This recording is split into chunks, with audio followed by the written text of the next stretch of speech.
Assalamualaikum, how are you? जी पहले तो apologies for conducting the class too late.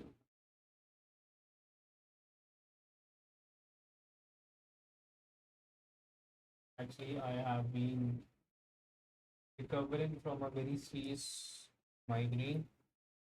तो चाह नहीं रहा था क्लास कैंसिल हो जाए, तो इसलिए हमने लेट नाइट रखी है। अच्छा, हमें करना है अल्ट्रासाउंड आज।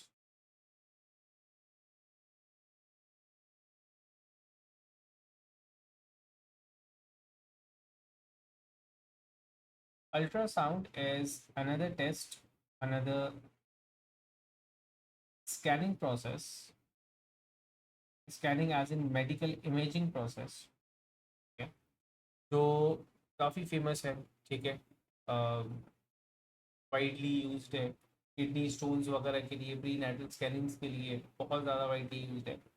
इसका प्रिंसिपल देखना है, सबसे पहले देखना है कि अल्ट्रासाउंड्स हैं क्या और उनकी वो कौन सी प्रॉपर्टीज़ हैं जो कि इनको स्कैनिंग के काबिल बनाती है।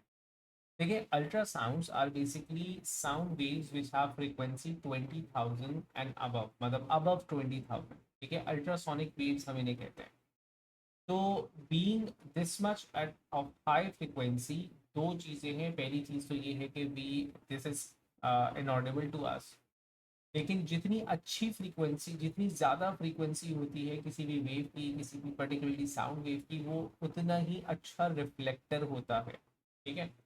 Sound waves particularly they are somewhat I can say mechanical waves of air, ठीक है ना, एयर के अंदर है, राइट। वाइब्रेशंस के थ्रू चलती हैं इन एवरी मीडियम। ओलेवल्स में पढ़ रखा हुआ है कि लिक्विड्स, गैसेस एंड सॉलिड्स सब के अंदर ये साउंड वेव्स ट्रैवल करती हैं। तो इसी तरह ultrasounds do travel in air, liquids and gases, तो वो हमारी बॉडी के अंदर भी ट्रैवल कर सकती हैं। Since they have very high energy due to their frequency, तो they enter and reflect, they are reflected from different layers of the body. मतलब डिफरेंट लेयर्स क्या हो सकती है, जैसे हम लोगों ने एक्सरेज के अंदर देखा था, बिल्कुल इसी तरह यहाँ पे भी डिफरेंट लेयर्स है, ठीक है ना। तो मतलब बॉडी तो वही है, तो वही डिफरेंट लेयर्स में से वो रिफ्लेक्ट करके आएगी। एक चीज़ जो डिफरेंस है एक्सरेज और अल्ट्रासाउंड में, वो ये है कि एक्सरेज के अंदर हम ट्रांसमिटेड रेज के ऊपर डायग्नोसिस कर रहे होते थे। ट्रांसमिटेड रेज के ऊपर जो वेव्स, जो रेज बॉडी से ट्रांसमिट करके ऑन दी अदर साइड आ गई, हम उनके ऊपर इमेजिंग करते थे। वेरेस ऑन दी अल्ट्रासाउंड हम रिफ्लेक्टेड रेज के ऊपर इमेजिंग कर रहे होंगे, जो वेव्स रिफ्लेक्ट होकर के आ रही है। तो अल्ट्रासाउंड की किन प्रॉपर्टी को हमारे लिए अहम है, कौन सी प्रॉपर्टी है, वो है क्या कहते हैं, रिफ्लेक्शन। ऑल्दो के एक चीज यहाँ पे देखेंगे कि a fraction of ultrasound is absorb too, definitely absorb भी हो रहा होगा। रिफ्लेक्शन का फिनोमेना क्यों चूज किया गया, मतलब वाई, मतलब रिफ्लेक्शन तो वो खुद उसकी है, तो हमने इसको क्यों चूज किया गया। देखिए, ऐसा है कि अल्ट्रासाउंड की सिंस फ्रीक्वेंसी बहुत ज़्यादा है, वेवलेंथ बहुत कम है, तो इवन द माइन्यूट डिटेल्स से भी उसकी रिफ्लेक्शन बहुत डिफरेंट आती है। लेट्स से, अगर मैं ऐसा कहूँ कि हमारे पास एक कोई बॉडी रीजन है, या फिर लेट्स से कि कोई स्टोन है, राइट। अब जब अल्ट्रासाउंड इस स्टोन के ऊपर आ रहा होगा, तो वो डिफरेंट एरियाज पे आकर के हिट कर रहा है, यहाँ पे, यहाँ पे, यहाँ पे, राइट। अच्छा, अब डेफिनेटली ये यहाँ से रिफ्लेक्ट बैक भी करेगा। अब रिफ्लेक्टेड पल्स की जो इंटेंसिटी होगी वो स्लाइटली लेसर होगी। हम डिटेल नहीं समझ रहे इसकी, लेकिन ये है कि हम इसका एक ओवरव्यू चेक कर रहे हैं। लेट्स से कि ये मैंने रिफ्लेक्टेड पल्सेस बनाए। अब अगर मैं रिफ्लेक्टेड पल्सेस की बात करूँ, तो since reflected pulses are coming from a different distances, distances जो है वो सबके अलग अलग है। T1 कह लें, T2 कह लें, T3 कह लें। सिंस डिस्टेंसेस अलग अलग हैं, जो टाइम इंटरवल होगा टू रीच, वो भी आपके पास अलग अलग होगा। Since it is has a constant speed in a particular medium, तो मैं डिफरेंस इन टाइम से their reaching time, difference in their reaching time, इससे क्या कंक्लूड कर सकता हूँ मैं, इससे कंक्लूड कर सकता हूँ कि ये कितनी डेप्थ से वापस आते हैं। तो ultrasound being very small in size, तो बहुत छोटे छोटे जो कर्व्स होते हैं, माइन्यूट कर्व्स, इवन वो भी डिफरेंट पल्सेस रिफ्लेक्ट कर रहे होते हैं, and minute pulses are also read read and processed as an image. So ये एक बहुत ख़ास चीज़ है अल्ट्रासाउंड की, जो कि इसको as a proper imaging concept या फिर इमेजिंग फिनोमिना यूज़ करवाती है। तो अल्ट्रासाउंड्स के बारे में पहले थोड़ी बहुत डिटेल लिख लेते हैं। मैंने कहा ultrasounds, the sound waves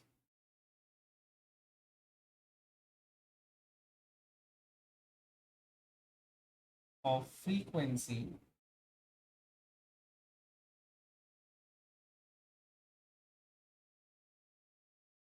above 20,000 hertz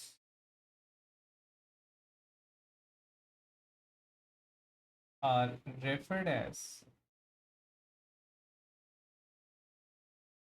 ultrasounds.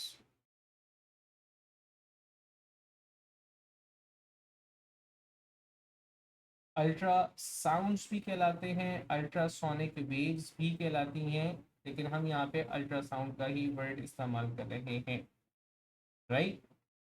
चले,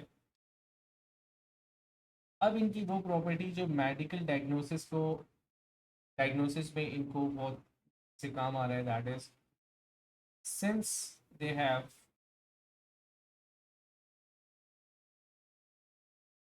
high frequency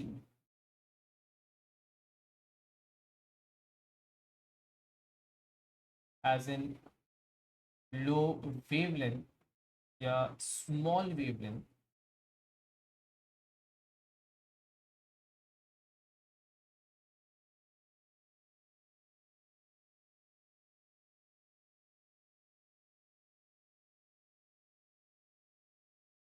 they are reflected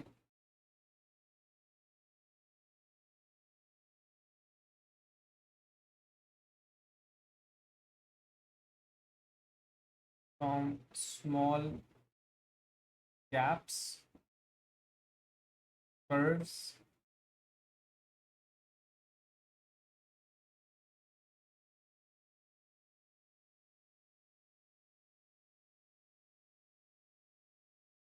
the reflected pulses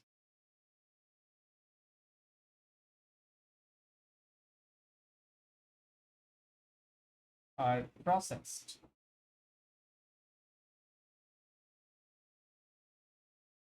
to form images। ठीक है, ये तो देखें एक मोटा मोटा सा ओवरव्यू हो गया कि हम कर क्या रहे हैं, राइट। लेकिन डेफिनेटली अब इस प्रोसेस के अंदर सबसे पहली चीज़ आएगी इसकी प्रोडक्शन, उसके बाद इसकी transmission, transmission absorption, definitely reflect होने से पहले एब्जॉर्ब होगा, फिर रिफ्लेक्शन, एब्जॉर्प्शन और फिर रिसीविंग है। ठीक है, प्रोसेसिंग एंड हम नहीं देखते, तो वो कंप्यूटर का काम है, वो हमारा काम है, हमने सिर्फ अल्ट्रासाउंड को समझ। तो सबसे पहले देखें production of ultrasound.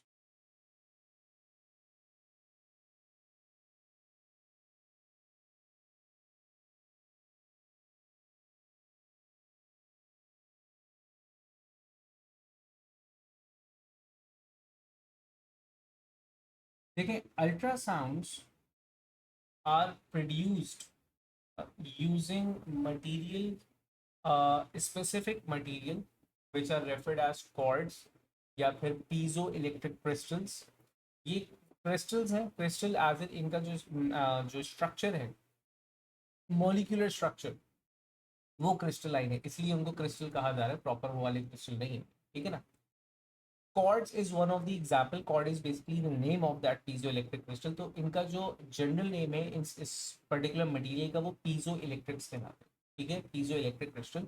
And quartz is one of this example. आपने कॉर्ड्स का नाम सुना होगा, एक वॉचेस का ब्रांड है कॉर्ड्स, ठीक है, उसमें आपने नाम सुना होगा इसका, तो वहाँ पे भी सिमिलर सी लॉजिक इस्तेमाल हो रही है, उसकी डिटेल में हम नहीं जा रहे, तो वो इसकी वाइब्रेशन को इस्तेमाल कर रहे हैं।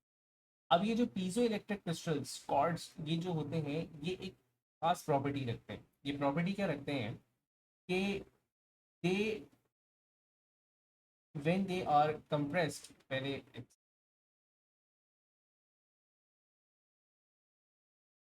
फॉर एग्जांपल मैंने कहा ये एक पर्टिकुलर पॉट है मेरे पास, ठीक है। इनकी प्रॉपर्टी ये है कि इफ दे आर कंप्रेस्ड या एक्सपेंडेड, तो ये आपके पास पल्स शो करें, ठीक है। फॉर एग्जांपल ये मेरे पास एक पीजो इलेक्ट्रिक क्रिस्टल था, ठीक है। उसके अराउंड मैंने कुछ पोटेंशियल दे रखा हुआ, जैसे कि मैंने इसको नेगेटिव एंड पॉजिटिव पोटेंशियल दे रखा था, ठीक। तो अब अगर मैं इसके ऊपर पोटेंशियल देता हूँ तो they react to the potential, and how do they react to the potential? They either expand or contract. For example अगर मैंने यहाँ पे पॉजिटिव पोटेंशियल दिया और यहाँ पे नेगेटिव पोटेंशियल दिया, तो ये एक्सपेंड कर जाएगा, ठीक है। और अगर मैं इसका स्ट्रक्चर थोड़ा सा बना दूँ, तो लेट से मैंने कहा कि ये एक्सपेंड करके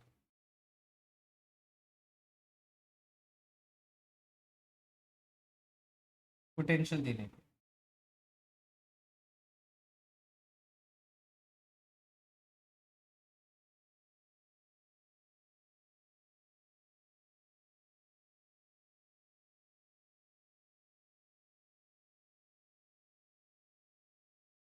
राइट। तो मैंने जब इसको पोटेंशियल प्रोवाइड किया तो ये एक्सपेंड करके, और अगर मैं इसको ऑपोजिट पोटेंशियल देता हूँ तो ये कंप्रेस कर जाए। लेट्स से कि पहले हमने पोटेंशियल नहीं दे रखा हुआ था, इसकी एक्चुअल पोजीशन थी, और अगर मैं इसको पोटेंशियल ऑपोजिट पोटेंशियल दे दूँ, ठीक है। तो फॉर एग्जांपल मैंने कहा मैं इसको ऑपोजिट पोटेंशियल देता हूँ इस तरह से,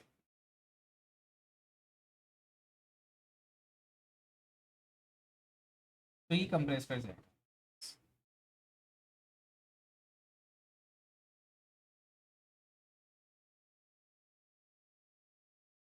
अब ये जो इनका बिहेवियर था, इससे हमने पीजो क्रिस्टल्स बना, इससे सॉरी इससे हमने अल्ट्रासाउंड प्रोड्यूस किया। अल्ट्रासाउंड हम कैसे प्रोड्यूस कर रहे हैं?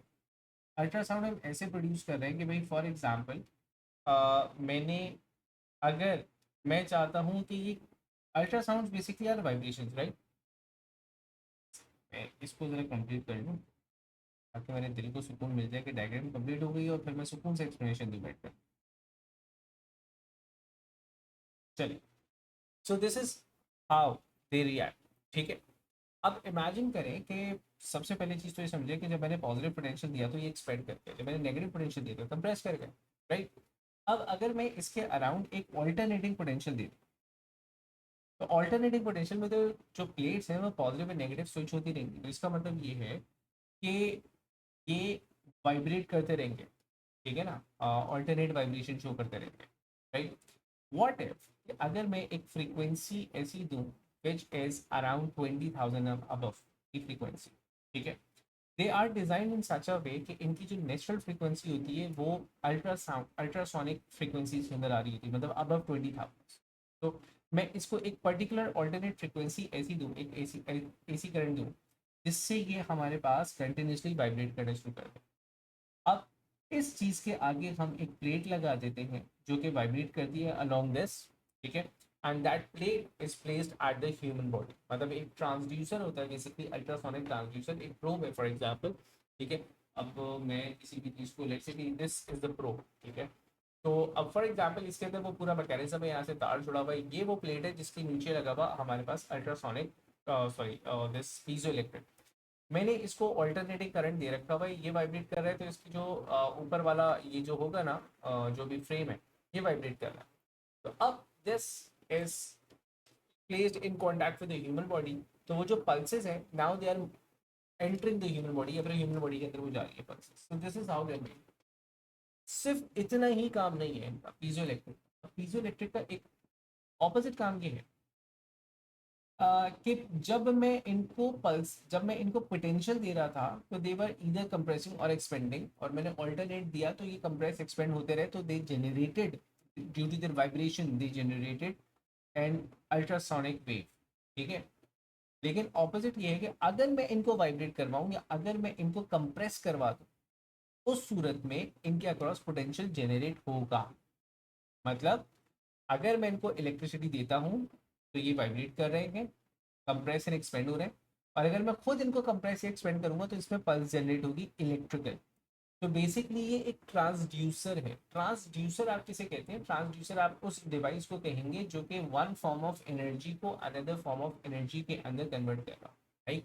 Mic is a transducer, speaker is a transducer. तो देर आर सर्टेन माइक्रोफोन्स जिससे आप सुन भी रहे हैं, बोल भी रहे हैं, ठीक है?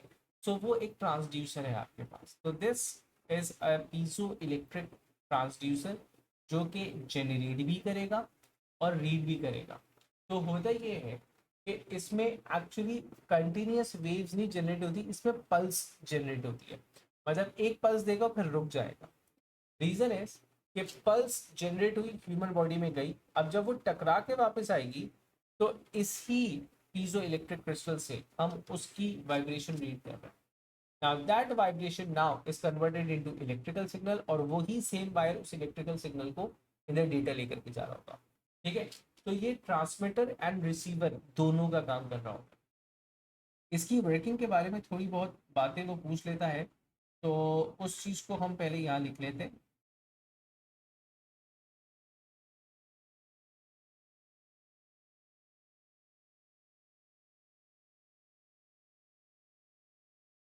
ठीक है, इसकी डिटेल्स में लिख रहा हूँ यहाँ पे। Ultrasounds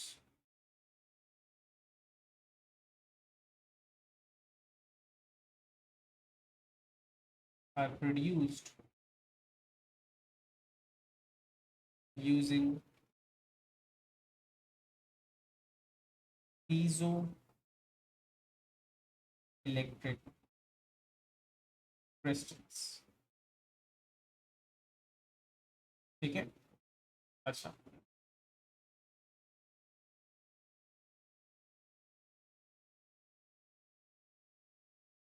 these crystals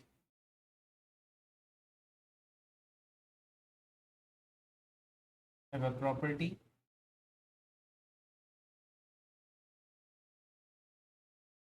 to expand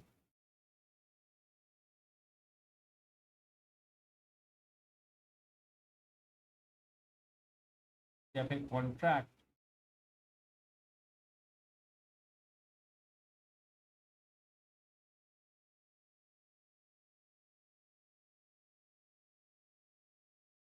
when applied by a potential। ठीक है, similarly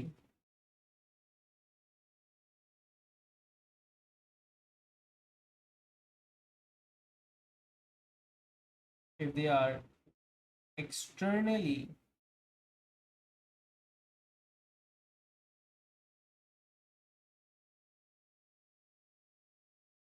contracted or expanded,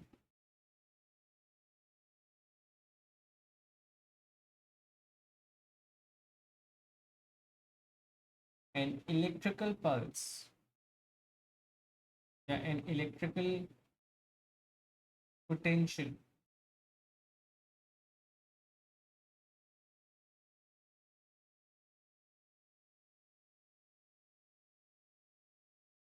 appears around them।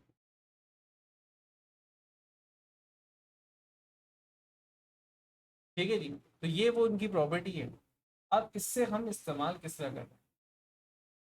Basically आपके पास एक जनरल सा अगर मैं स्ट्रक्चर बनाऊं तो वो कुछ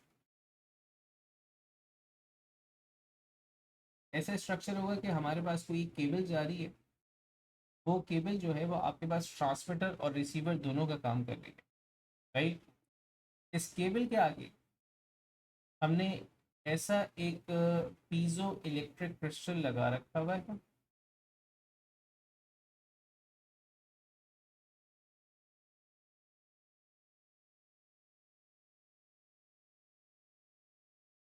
राइट।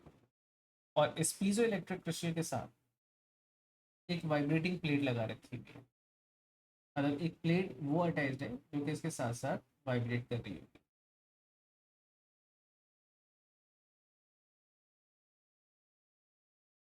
और इसको हमने किसी भी एक प्रोब के तौर पे रखा।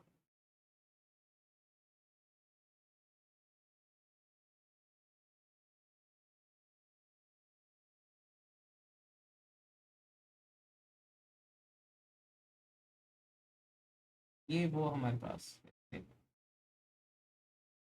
केबल आ गई, ये हमारे पास क्रिस्टल हो गया, और बाकी पूरा जो भी है इसका मैकेनिज्म डब्बा है, ठीक है। तो अब यही ट्रांसमिट भी करेगा, यही आपके पास रिसीव भी करेगा, मतलब इसी से आपके पास इलेक्ट्रिकल पल्स जा भी रही है और इसी से आपके पास इलेक्ट्रिकल पल्स आ भी रही है। तो ये आपके पास लेट्स से ट्रांसमिटेड पल्स हो गई,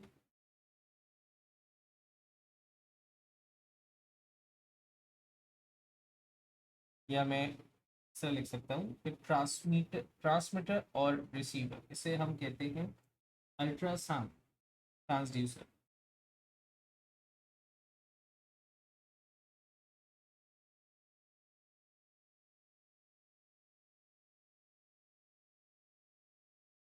transmitter and receiver, right.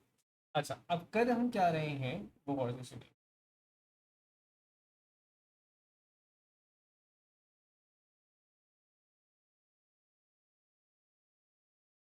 An electrical pulse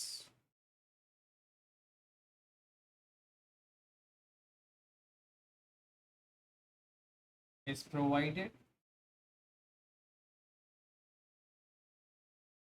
to the piezoelectric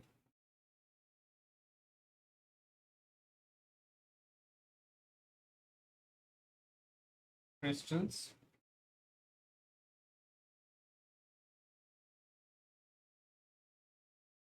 They are designed to have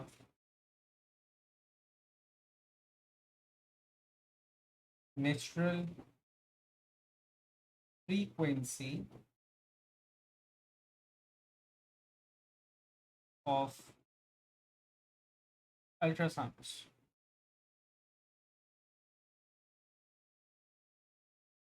ठीक है।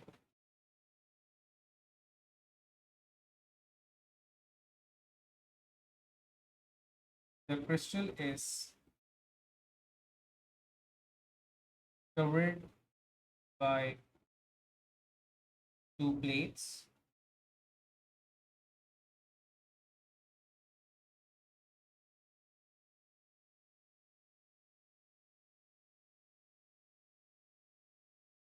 The plates vibrate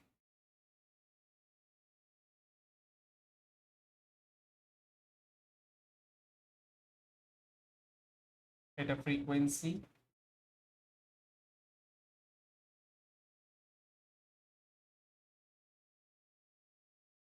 higher than 20,000 hertz, and ultrasound is transmitted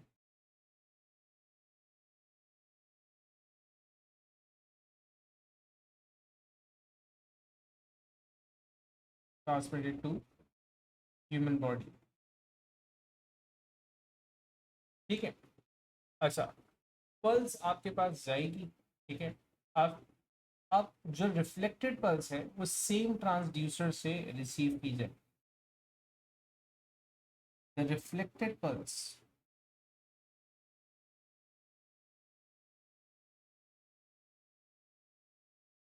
is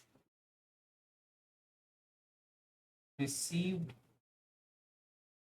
by the same transducer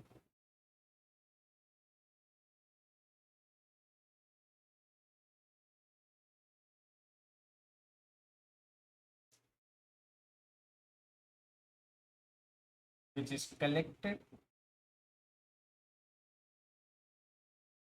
as an electrical pulse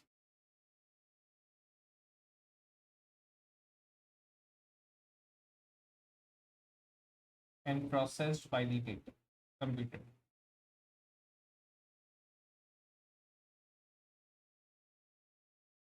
ठीक है जी.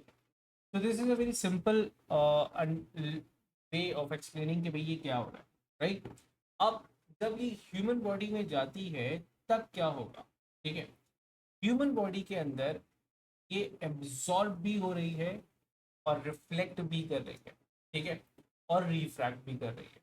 तो इसका mechanism ऐसा है कि it absorbs, it reflects and it refracts. तो हम देख रहे हैं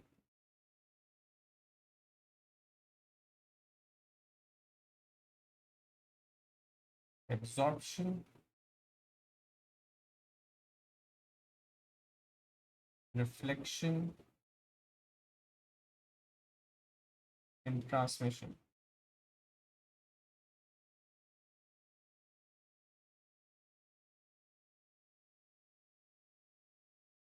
ठीक है, चले.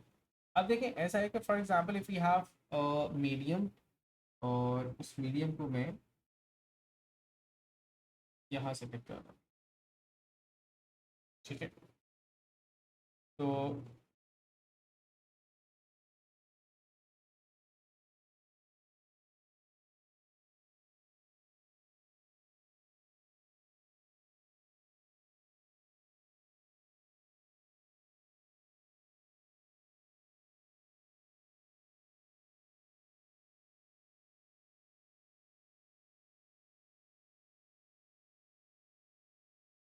राइट. अच्छा, अब इसमें ऐसा होगा कि आपके पास एक अल्ट्रासाउंड वो है जो कि आपने इसके अंदर बॉडी के अंदर ट्रांसमिट की है.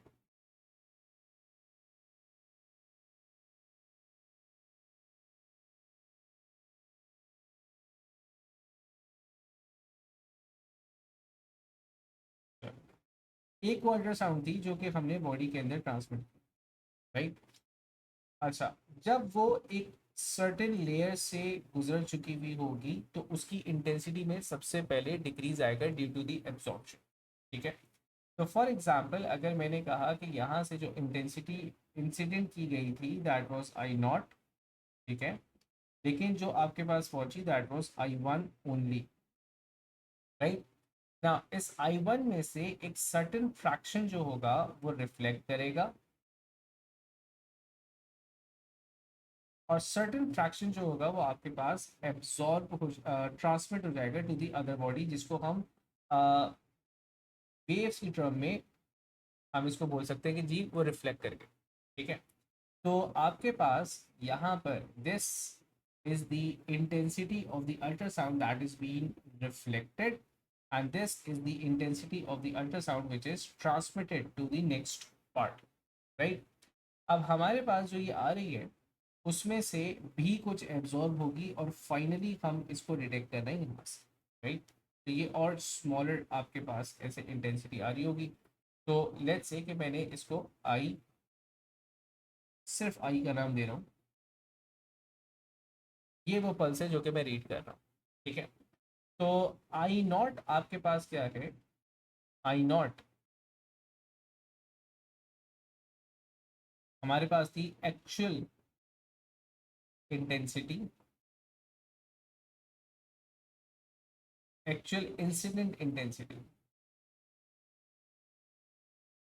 जो कि हमारे पल्स जनरेटर ने हमें दी थी, right.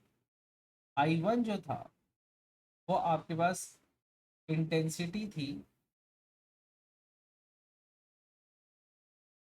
That reaches boundary,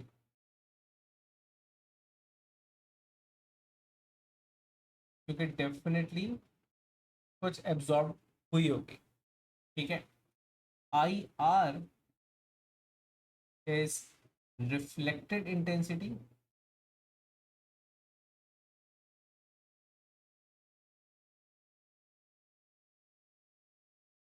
I T is the transmitted intensity.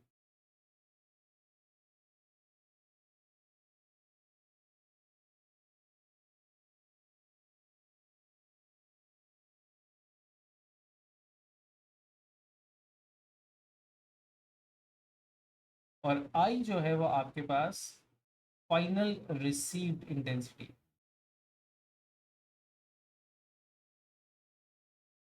और इसके ऊपर आपका डेटा, आपकी इमेजिंग इसके ऊपर बेस्ड है by the ratio of this two. ठीक है, लेकिन हमें डेफिनेटली बीच में ये सारी चीज़ें जो हैं जिस तरह हम लोगों ने एक्सरेज के अंदर देखी थी वो देखी। अब पहली चीज़, रिफ्लेक्शन किस पे डिपेंड कर रही है, एब्जॉर्प्शन किस पे डिपेंड कर रही है। देखिए, एब्जॉर्प्शन की अगर मैं बात करूं,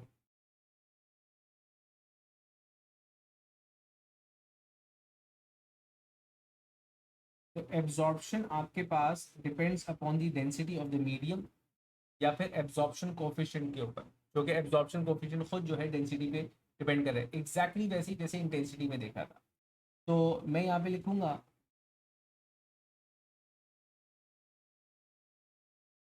absorption of ultrasounds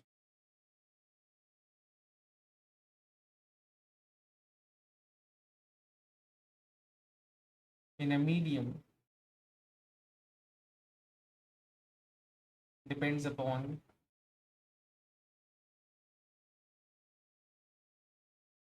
the absorption या फिर वही attenuation coefficient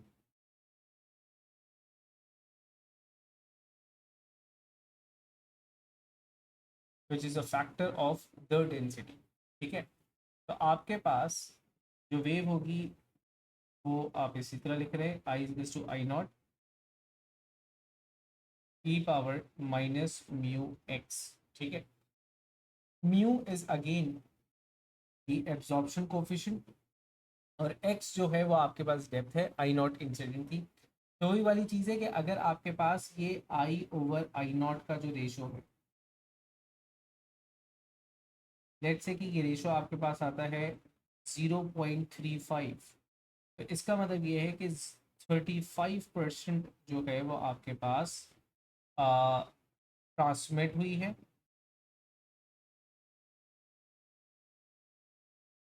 और 65% जो है वो आपके पास एब्जॉर्ब कर गई है। आई बात समझ में? राइट। अच्छा, अब आए, ये तो वो फैक्टर था जो हम ऑलरेडी जानते हैं।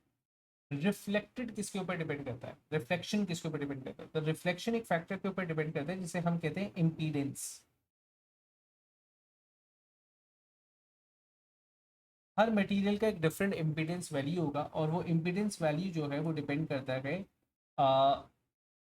Density of the material and the speed of sound in that particular material. ठीक है, तो रिफ्लेक्शन को हम देख रहे हैं, रिफ्लेक्शन किस पे डिपेंड कर रहा है।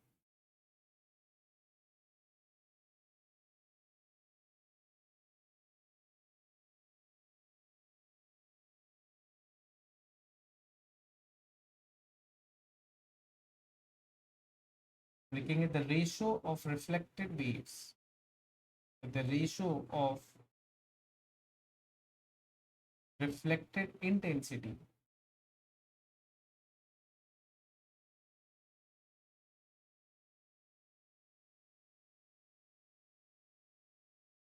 is directly proportional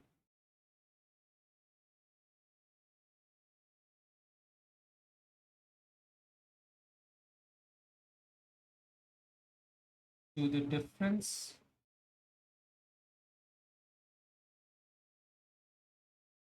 in the impedance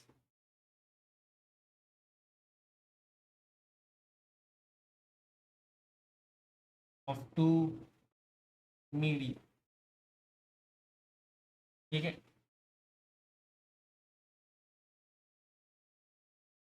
impedance आप किसे कह रहे हैं? मुझे डायग्राम तो यहाँ से नहीं करनी थी, चलिए ये वाली डायग्राम मैं बात कर लूँगा।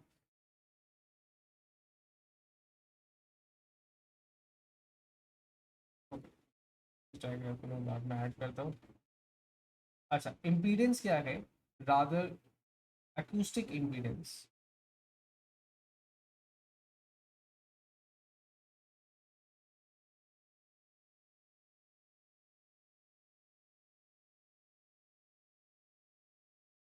इसको हम z से रिप्रेजेंट करें, ठीक है? तो हम डिफाइन किस तरह करते हैं? It is the defined as, it is the product of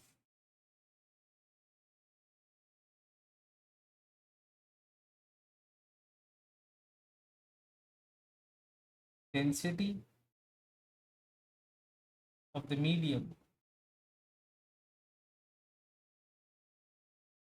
and speed of sound in that medium. मतलब ये जनरली स्पीड ऑफ साउंड नहीं है, उस पर्टिकुलर मीडियम के अंदर जो स्पीड ऑफ साउंड होगी, डेफिनेटली डिफरेंट डेंसिटीज की वजह से डिफरेंट स्पीड होगी। मतलब सॉफ्ट टिश्यूज के अंदर कम होगी, बोन्स के अंदर ज़्यादा होगी, इस तरह करके, ठीक है? तो मैंने कहा इन दैट पर्टिकुलर मीडियम। तो ये जो जी है आपके पास, इसको हम लिखेंगे product of density into speed of sound, ठीक है? अच्छा, इसका जो यूनिट है दैट वुड बी, राइट कर लेते हैं, kg पर मीटर क्यूब एंड मीटर पर सेकेंड। तो ये हमारे पास हो जाएगा kg पर सेकेंड, ठीक है? चलिए, तो इसका जो यूनिट है कि ये काम आप लोग भी कर सकते हैं, कहीं पे आप यूनिट भूल जाए तो you must recall the method जो हम लोग एएस में करते थे, ठीक है?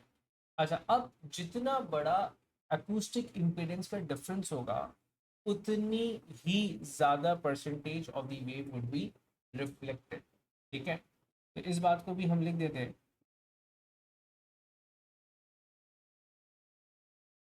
कि greater the difference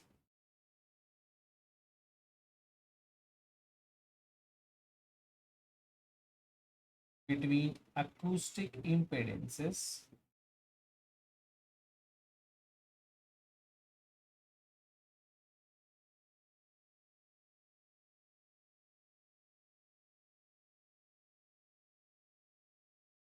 higher fraction या फिर larger fraction of intensity would be reflected,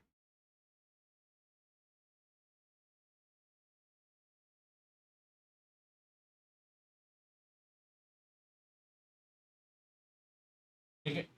अच्छा, अब हम रिफ्लेक्टेड रेशो किस तरह निकालते हैं? रिफ्लेक्टेड रेशो यहाँ देखिए,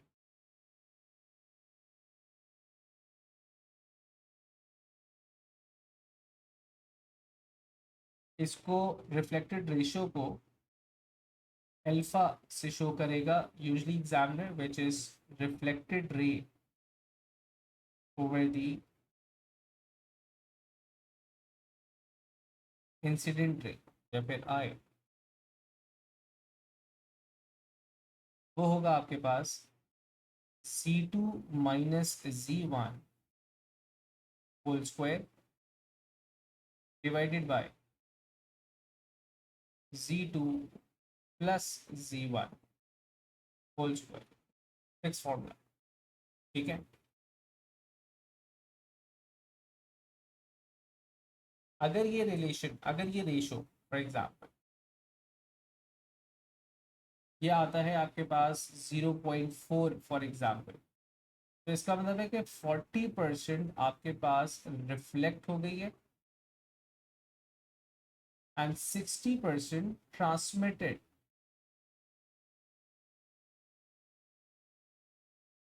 टू अनदर मीडियम, राइट? अब ये सारी चीज़ें ज़हन में रखते हुए अगर मैं यहाँ पे इस चीज़ को दोबारा देखूँ कि मेरे पास ये जो सिचुएशन थी,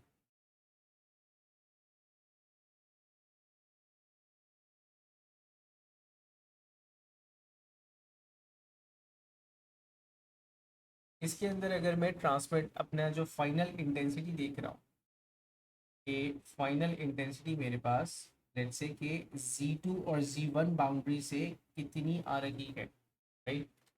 तो वो मेरे पास होगा definitely I over I not. लेकिन ये आई over I not again chain rule से निकलने वाला है। वो चेन रूल क्या होगा आपके पास, that would be I R over I. मतलब हम हमेशा रिवर्स प्रोसेस में जाते हैं कि यहाँ से जो चली थी और यहाँ तक जो पहुँची एब्जॉर्ब होने के बाद मल्टीप्लाइड बाय आई आर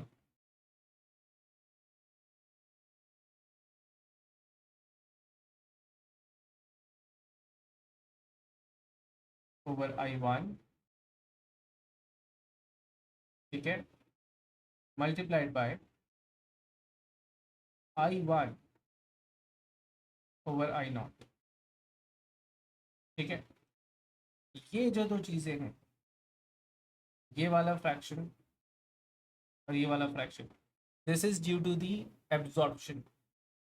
और ये वाला जो फ्रैक्शन है this is due to the reflection, ठीक है। तो ये बेसिकली आपके पास क्या है, अगर मैं इसको लिखूं तो दिस इज बेसिकली आपके पास e power minus mu x multiplied by alpha multiplied by e power minus mu x, कुछ इस तरह से, ठीक है। तो जितनी यहाँ से कहीं एब्जॉर्ब कितनी हुई वो आपने यहाँ निकाला, रिफ्लेक्ट कितनी हुई वो एल्फा से निकाला, फिर वापस कितनी आई वो आपने इस तरह से, राइट। चलिए, आई होप यहाँ तक की सारी चीज़ें क्लियर होंगी। All clear till now. चलो, अब एक चीज़ बड़ी समझनी है, वो चीज़ ये है कि for a good reflection we need the difference in impedances. Acoustic impedance में जितना ज़्यादा फर्क होगा उतना ज़्यादा आपके पास फ्रैक्शन वापस आ रहा होगा। लेकिन एक बहुत बड़ा मसला, एक बहुत बड़ा मसला ये आता है कि सबसे बड़ा जो हमें अकूस्टिक इम्पीडेंस का डिफरेंस मिलता है वो एयर और फैट या फिर ह्यूमन स्किन में मिलता है, ठीक है जी। मतलब जो हमारे बिल्कुल फैट लेयर होगा ना, उसका अकूस्टिक इम्पीडेंस बहुत ज़्यादा है और एयर का अकूस्टिक इम्पीडेंस बहुत कम है। तो अगर मैं कोई भी प्रोब यहाँ पे रखता हूँ तो due to this difference 99% of the ultrasound is reflected from the skin only, अंदर गया ही नहीं। लेट्स से 1% जो है वो अंदर जा रहा है। अब 1% अगर अंदर जाता है तो उस 1% में से भी 40% रिड्यूस हो गया, 35% वापस आया, उस 35% का जो है वो क्या कहते हैं फर्दर कितना रिड्यूस होकर के आ रहा है, तो मुझे मिल ही क्या रहा है, ठीक है। अगर मैं आपसे कहता हूँ कि लेट्स से कि हमारे पास यहाँ से लेट्स से जाते वक्त 30% एब्जॉर्प्शन हो रही है, आते वक्त 30% एब्जॉर्प्शन हो रही है, और यहाँ पे 65% जो है वो आपके पास रिफ्लेक्शन हो रही है। तो this would be 35 into 65 into 35। अगर ये सारा इनिशियल का 1% था तो आखिर में मुझे मिली क्या रहा है, कुछ भी नहीं। तो इसका मतलब ये है कि ये जो स्किन वाली चीज़ है ना, इसको मुझे कुछ करना पड़ेगा, यहाँ पे मुझे कुछ देखना पड़ेगा। तो यूजली क्या किया जाता है कि हम इसमें करेंगे इम्पीडेंस मैचिंग। अब वो इम्पीडेंस मैचिंग क्या चीज़ है, इम्पीडेंस मैचिंग इज के while the performance of this ultrasound, human body के ऊपर एक स्पेसिफिक जेल अप्लाई की जाती है और उसके बाद वो प्रोब रखा जाता है, ठीक है। वो gel is design to have acoustic impedance similar to that of the fat layer, ठीक है। तो अब अगर मैंने प्रोब रखा है तो प्रोब के बाद no air, it's only gel, और जेल के बाद इट्स ह्यूमन स्किन या फिर फैट लेयर। तो अब अकूस्टिक इम्पीडेंस ऑलमोस्ट सिमिलर हो चुकी हुई है। सिमिलर होने का मतलब ये है कि अब यहाँ से रिफ्लेक्शन 1% हो रही है आपके पास एंड ट्रांसमिशन 99% हो रही है। तो जो लॉस आ रहा था उसको मैंने रिड्यूस कर दिया। This phenomena is referred as acoustic sorry impedance matching. तो लाजमी तौर पे इसके बारे में पूछेगा कि इम्पीडेंस मैचिंग क्या चीज़ है।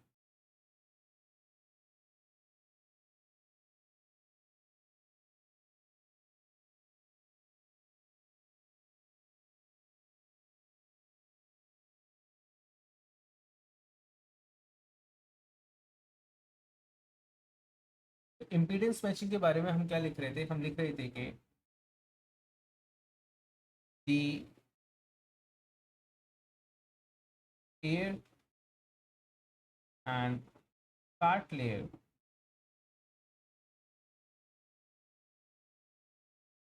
have a great difference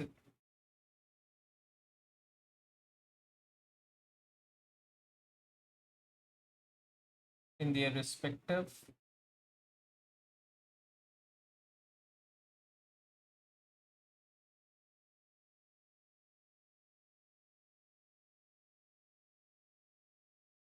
acoustic impedance values.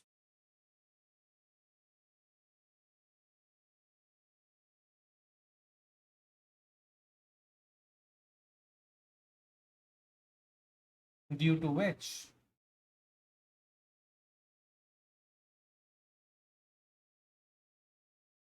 99% of the intensity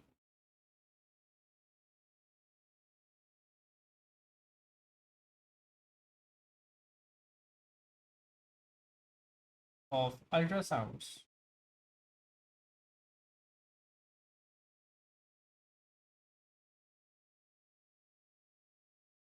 are reflected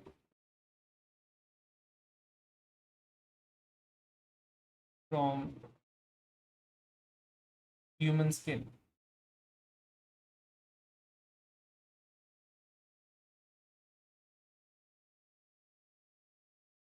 ठीक है। अच्छा, इसको अवॉइड करने के लिए हम क्या कर रहे हैं,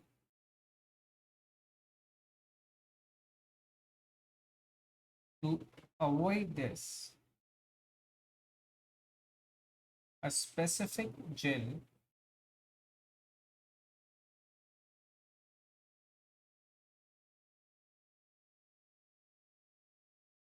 is applied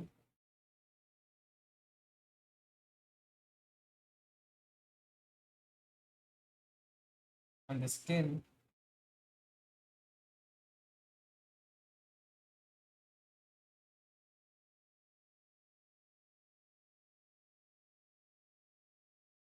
the gel is designed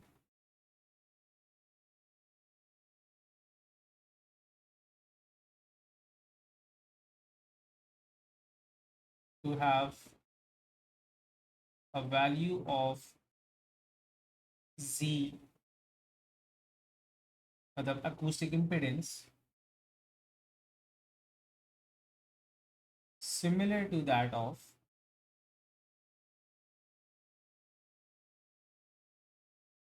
human skin.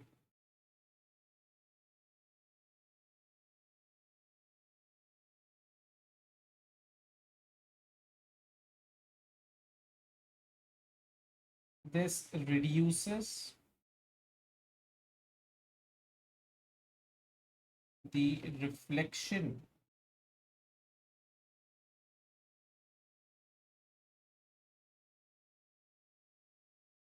from the skin.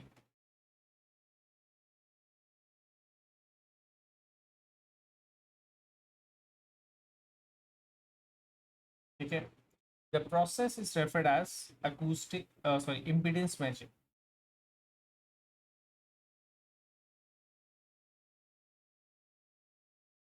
The process is referred as impedance matching.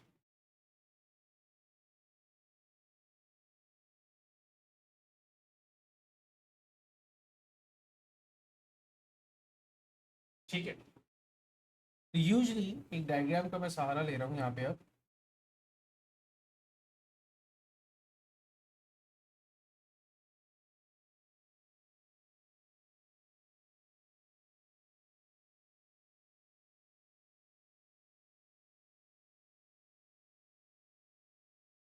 तो this is how things work. जैसे मैंने यहाँ पे कहा कि सबसे पहले हम जब ये काम कर रहे थे तो हमने यहाँ पे एक जेल प्लेस की। This gel was placed particularly for acoustic impedance matching. ठीक है,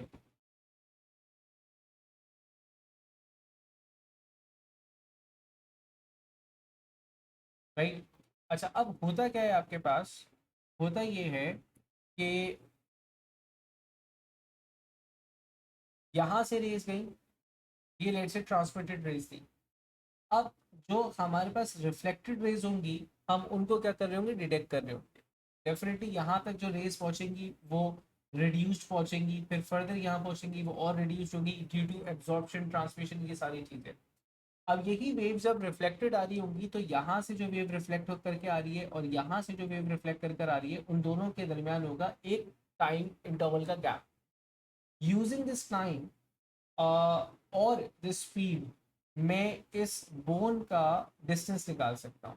ठीक है, तो आपके पास जो एक्चुअली, सॉरी, इसकी जो थिकनेस है, एक्चुअली जो आपके पास थिकनेस या फिर किसी भी चीज़ का साइज मेजर किया जाएगा वो इस चीज़ से मेजर किया जा रहा है कि आपके पास ये मसल लेयर कितनी थिक थी, बोन लेयर कितनी थिक है, एंड उसके बाद नेक्स्ट बोन लेयर कितनी थिक है।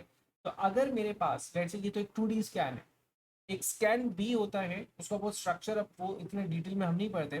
तो let's say that there is a scan B, मैं डायग्राम की तरफ दिखाई दूँ कि let's say that there is a kidney stone or something. ठीक है, मैं मल्टीपल जगहों से डिफरेंट एंगल से हम क्या कर रहे होते हैं, स्कैन्स ले रहे होते हैं।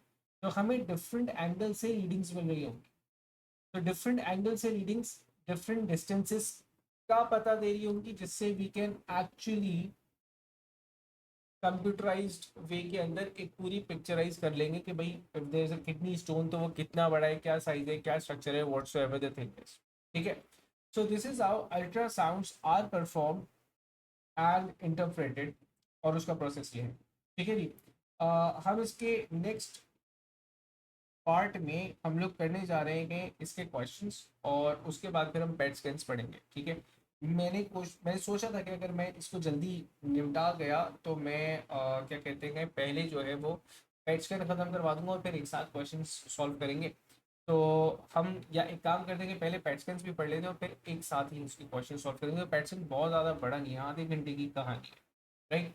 तो यूँ समझ लें कि 1 और 2 क्लास मोर हमारा मेडिकल फिजिक्स इंशाल्लाह ख़त्म हो जाएगा। 1 और 2 लेक्चर्स के अंदर, एक लेक्चर के अंदर फिर एक पास की क्लास होगी, and then we have space physics, जो कि इतना खास बड़ा नहीं है। ठीक है, so meet you in the next class. ठीक है, अल्लाह हाफ़िज़।